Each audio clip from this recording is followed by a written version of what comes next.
Besarnya kebakaran hutan dan lahan di Kalimantan Barat telah menyebabkan asapnya menyeberang ke Sarawak, Malaysia.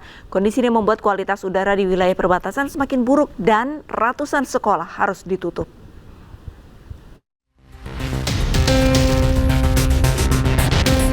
Asap tebal dari ratusan titik api di Kalimantan Barat dan Kalimantan Tengah menyebabkan kualitas udara semakin buruk. Terlebih saat ini asap sudah mulai menyeberang ke Sarawak, Malaysia. Indeks kualitas udara di beberapa wilayah Sarawak mencatat tingkat tidak sehat hingga sangat tidak sehat. Berdasarkan laporan dari media setempat, setidaknya 600 sekolah di Sarawak terpaksa ditutup sementara demi kesehatan para siswa. Pemerintah Indonesia melalui instansi terkait mengerahkan belasan ribu personel gabungan serta menambah armada udara untuk operasi pemadaman darat dan waterbombing. Kementerian Luar Negeri juga menyatakan bahwa koordinasi dan penanganan terus berjalan tanpa menunggu protes. Sementara itu, pemerintah Indonesia dan Malaysia siap meningkatkan kerjasama lintas batas dan mendalami penyebab karhutlah serta memproses hukum pihak yang terbukti melakukan pelanggaran pembakaran lahan. Tim Liputan iNews melaporkan. Ya pemirsa, selamat menunaikan ibadah sholat maghrib untuk Anda di wilayah Jakarta dan sekitarnya. Dan Anda masih menyaksikan iNews Sore bersama saya Arlista Hadi.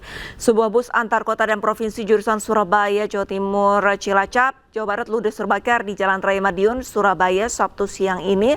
Akibat kebakaran, arus lalu lintas di Jalan Madiun sempat terhambat.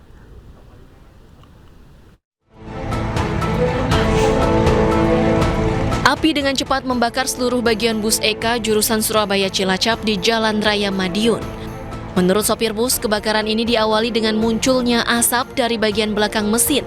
Kemudian api dengan cepat menghabiskan seluruh bagian bus.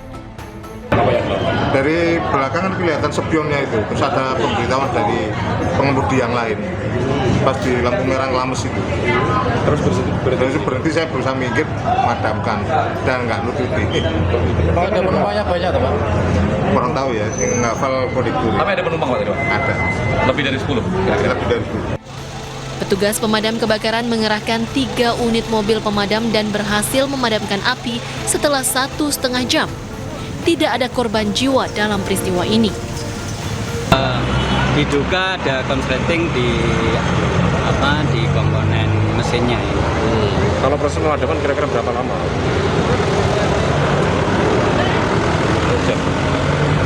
Kurang lebih proses pemadaman 1,5 jam. Termasuk Masih dalam proses. Petugas mengalihkan pengendara ke jalan alternatif lainnya. Dari Madiun, Jawa Timur, Arif Wahyu Effendi, iNews melaporkan. KPK resmi menahan Rektor Universitas Jenderal Sudirman Ahmad Sodik dan 5 tersangka lainnya akibat kasus suap penerimaan mahasiswa baru. KPK turut menyita barang bukti uang tunai dengan jumlah ratusan juta rupiah.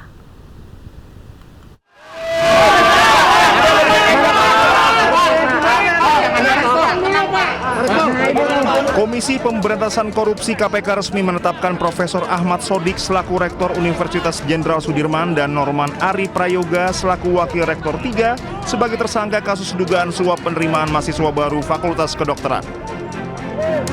Langkah ini diumumkan KPK setelah keduanya terjaring operasi tangkap tangan di Purwokerto, Jawa Tengah dengan barang bukti uang pelicin senilai ratusan juta rupiah. Selain Ahmad dan Norman, KPK juga menetapkan tersangka lainnya. Mereka adalah Kepala Bagian Akademik Unsud, Eko Sumanto, serta 3 pihak swasta yakni Dian Mulia Wardana, Adi Wiharto, dan Mulyono sebagai tersangka. Pada Agustus 2026, Saudara NAP, selaku Wakil Rektor 3 Unsud, atas sepengetahuan Saudara ASO, selaku Rektor Unsud melalui 2 perantara, yaitu Saudara DMW dan Saudara AW. Keduanya selaku pihak swasta, ini diduga meminta sejumlah uang kepada orang tua calon mahasiswa baru di Fakultas Kedokteran senilai 650 juta untuk satu mahasiswa. Bahwa kemudian permintaan tersebut dipenuhi oleh orang tua calon mahasiswa baru.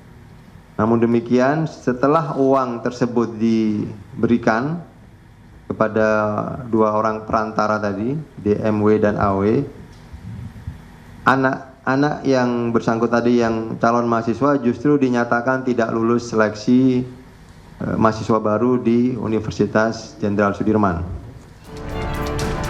Dalam kasus ini, KPK menduga adanya pemberian uang ratusan juta rupiah untuk bisa masuk menjadi mahasiswa Fakultas Kedokteran Universitas Jenderal Sudirman.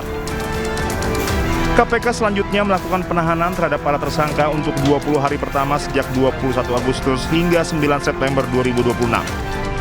Penahanan dilakukan di Rumah Tahanan Negara Rutan Cabang Gedung Merah Putih KPK. Dari Jakarta, tim Liputan Anyus melaporkan. Sebelumnya KPK melakukan operasi tangkap tangan sejumlah pejabat Unsut di Banyumas, Jawa Tengah. Salah satu yang ditangkap KPK merupakan Rektor Unsut Ahmad Sodik.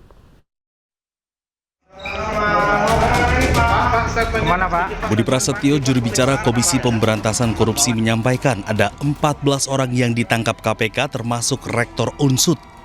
Dari 14 yang ditangkap, penyidik KPK tangkap 12 orang di wilayah Purwokerto dan 2 orang di Jakarta. Pihak yang ditangkap dalam OTT KPK masih berstatus terperiksa dan KPK punya waktu 1 kali 24 jam untuk menentukan status hukum pihak yang terkena OTT. Benar bahwa KPK melakukan kegiatan penyelidikan tertutup di wilayah Purwokerto, Jawa Tengah, di mana dalam kegiatan penyelidikan tersebut kemudian terjadi peristiwa tertangkap tangan terhadap terduga pelaku tindak pidana korupsi. Dalam rangkaian peristiwa tertangkap tangan tersebut, tim mengamankan sejumlah 14 orang. 12 orang diantaranya diamankan di Purwokerto dan 2 orang lainnya diamankan di Jakarta. Kemudian terhadap 2 orang yang diamankan di Jakarta langsung dilakukan permintaan keterangan di Gedung Merah Putih KPK. Dan terhadap 12 orang yang diamankan di Purwokerto, kemudian juga langsung dilakukan pemeriksaan awal di Polresta Banyumas. Kemudian dari 12 orang yang diamankan di wilayah Purwokerto tersebut, 7 orang diantaranya dibawa ke Jakarta untuk pemeriksaan lebih lanjut. Sehingga saat ini total ada 9 orang yang sedang dilakukan pemeriksaan secara intensif, masih di tahap penyelidikan, di mana dari 9 orang itu diantaranya adalah rektor, 2 wakil rektor, dan juga pihak-pihak lainnya. Sebelumnya, sejumlah pejabat Universitas Jenderal Sudirman menjalani pemeriksaan KPK di Mapolresta Banyumas. Selain itu, KPK juga memeriksa sejumlah orang dari luar Universitas Jenderal Sudirman. Usai menjalani pemeriksaan, 3 pejabat Rektorat Universitas Jenderal Sudirman dibawa menuju Jakarta untuk dilakukan pemeriksaan lanjutan di Gedung Merah Putih KPK.